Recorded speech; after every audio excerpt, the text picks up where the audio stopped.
Bradford City continue their 2024-25 League 2 campaign with a trip to Matt Sadler's Walsall FC, and in today's video you're going to find out how both teams have got on so far this season and what my starting 11 would be if I was Graham Alexander. Starting out firstly then with my team at Bradford City, we currently sit 5th in the table. After 5 matches we've got 3 wins, 1 draw and 1 defeat, scoring 8 goals and conceding 5, which leaves us on a positive 3 goal difference and 10 points. Our first 5 league matches then this season have been a win, a loss, a win, a draw and a win. Them last couple of matches then being a 2-1 win at home to Carlisle. We definitely did deserve to win this football match. Andy Cook finally getting his goals against Carlisle. Their goal was an absolute fluke. Charlie White did miss a few sitters, but it was a brilliant performance from us and we definitely did deserve to win that. Just before that game we had a 2-2 draw at home to Newcastle United's under-21s in the Football League Trophy, losing 4-3 on penalties. We were much the better side in this game. They had kind of 2 fluky chances and scored 2 very fluky goals, especially that second one, and obviously penalty kicks. We weren't good enough in that one. Patterson and Cook both missing from the spot, and unfortunately we were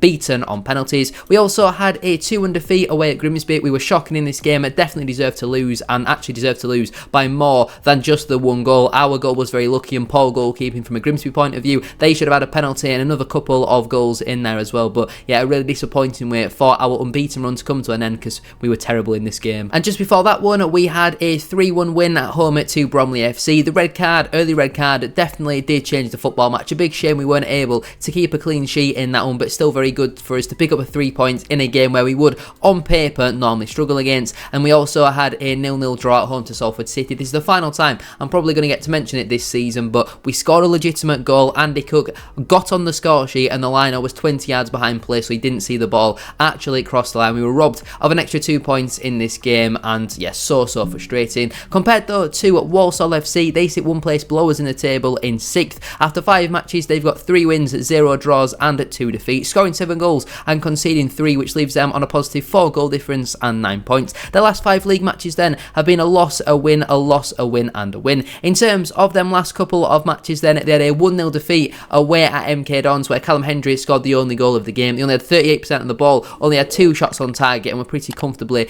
beaten in the end. I don't think many teams will go to MK Dons and pick up all 3 points. They also had a 1-1 draw away at Birmingham in the Football League Trophy, winning 4-3 on penalties. Statistically, apparently Walsall only had 18% of possession, which is crazy. If they even had 50% of possession over the last 2 matches, 18% of the football though is absolutely wild. We know though that Birmingham squad is worth about £50 million at the absolute minimum. Stansfield started in this game and he cost about 20 in the summer just gone by, so that is obviously a very good result, and it proves that you can win a football match with only 18% of the ball. They also had a 2-1 win at home to Cheltenham Town. Obviously former striker and manager playing for Cheltenham in this game. I mean George Miller being the former striker, he played, and the former manager being Michael Flynn, he didn't play. If Michael Flynn was playing, that would be very concerning. But Jamil Matt scored a football goal in this game, and statistically, Walsall definitely did deserve to win. Again, had less of the ball, but look at them shots. They absolutely battered the Robins in that game, and they also had a 3-2 win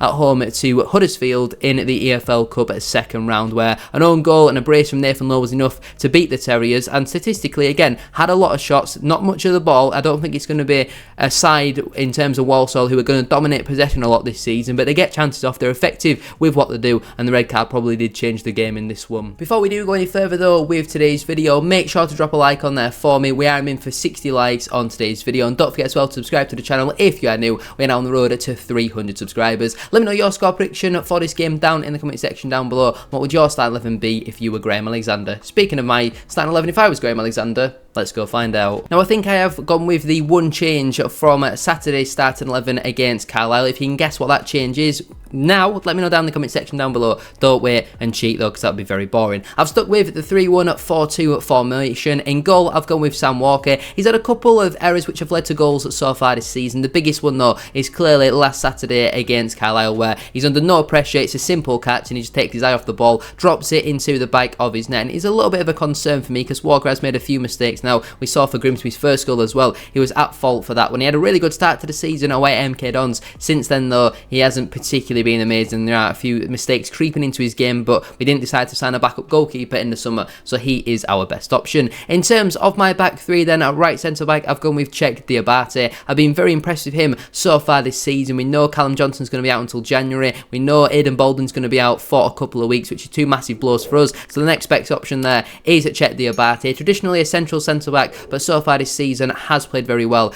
as a right-sided defender. In the middle, I've gone with Neil Byrne. I feel like against Carlisle, he was okay, not that many mistakes in there. I'm still not convinced by him. In all honesty, he's got a lot of work to do to really win me over as a player. There's still enough where I'm thinking he doesn't really look comfortable on the ball, or he's losing aerial battles, but I guess we do stick with him in this game because technically we would have got a clean sheet if it wasn't for that major Sam Walker error. And at left centre-back, I've gone with Kieran Kelly. I thought he was much better against Carlisle at the weekend. He's had a poor start to the season. Against Carlisle, though, I thought he was pretty solid. So for me personally, he starts at left centre-back. As my holding midfielder, I've gone with Richie Smallwood. In nearly every game so far this season, he has been very good. Against Carlisle, again, I thought he was very solid. He was massive for us in the Walsall away game last season, where we were winning by 1 goal, but we had 10 men for a good 25-30 minutes in that game, and he was so important for us in terms of his leadership and experience in that midfield, so he definitely starts for me in that number 6 position. At right wing back, I've gone with Brad Halliday. Again, I don't think he's had a very good start to the season so far, but against Carlisle, I thought he was very solid. Took a few tactical smart fouls and didn't get himself booked when coming up against one of the best wingers in the division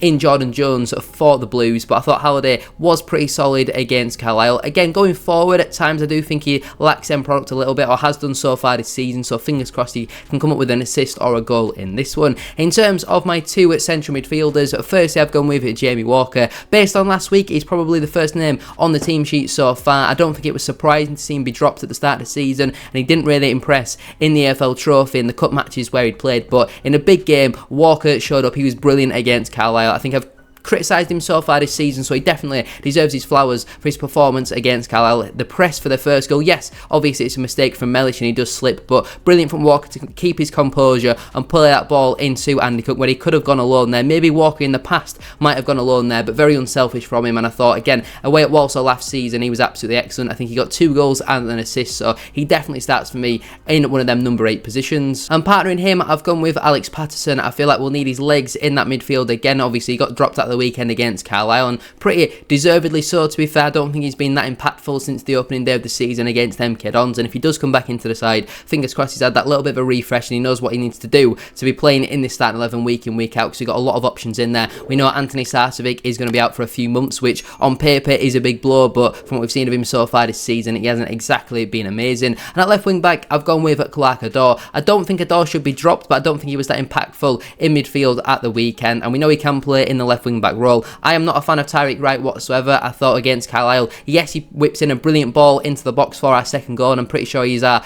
either top or second highest assister in our competitions so far this season, but defensively he's all over the place. He's really, really poor. Even going forward for the large part, he is poor. He lacks end product. He lacks the knowledge into knowing where he needs to be. Clark Adore keeps the ball very tidy. He will also do that defensive job, and while I know he doesn't necessarily want to play in left wing back, he is the best option for us, which is concerning considering that we've got 2 more natural left wing backs in them positions. And as my 2 strikers then, firstly I've gone with Andy Cook. He, apart from Jamie Walker, is definitely the first name on the team sheet. He was brilliant against Carlisle. Should have had a hat-trick, obviously missed that header in the first half. To be fair, he had a decent chance in the second half from that Terrell Thomas slip, but it was a good save from Harry Lewis, and the angle was very tight against Andy Cook. Great for him though to finally get his goals against Carlisle, get that brace as well. First goal is a really nice finish into the bottom corner. The second one is a classic textbook Andy Cook goal. Header at the back post. The keeper should probably save it, but it had enough power on it to get past Papadomris, and yeah, Andy Cook on the whole was absolutely brilliant against Carlisle. And partnering him, I've gone with Ollie Sanderson. We know Callum Kavanagh is not going to be available for this game.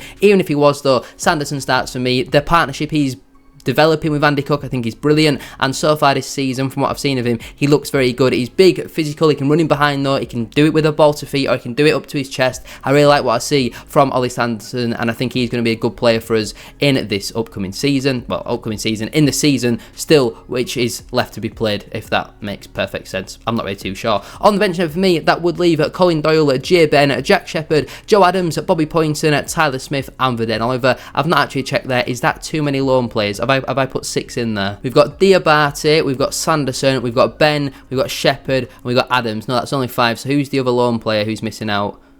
Oh, we only have 5 lone players, don't we? What on earth am I on about? Completely ignore me. Unavailable at the moment is Callum Johnson, who's going to be out until January. Aidan Baldwin is going to be out for maybe 2 to 3 weeks rather than 3 to 4 weeks, which is good news. Anthony Sarsfick's going to be out for a couple months, and Callum Kavanagh should hopefully be back for next week's game. I'm not sure if he'll make the EFL trophy, but he should hopefully be back for the weekend after. Who do we play on the 21st? I've genuinely got no idea. So the players who miss out then through selection will be Zach Hady, Lewis Richards, Gabriel Wadsworth, Tyreek Wright, and Harry Ibbotson. Let me know down below, do you agree or disagree with my team? And if you want to find out my score prediction for this match, go over to the main channel to check out my League 2 score predictions against Chelsea Chats. Thank you for watching.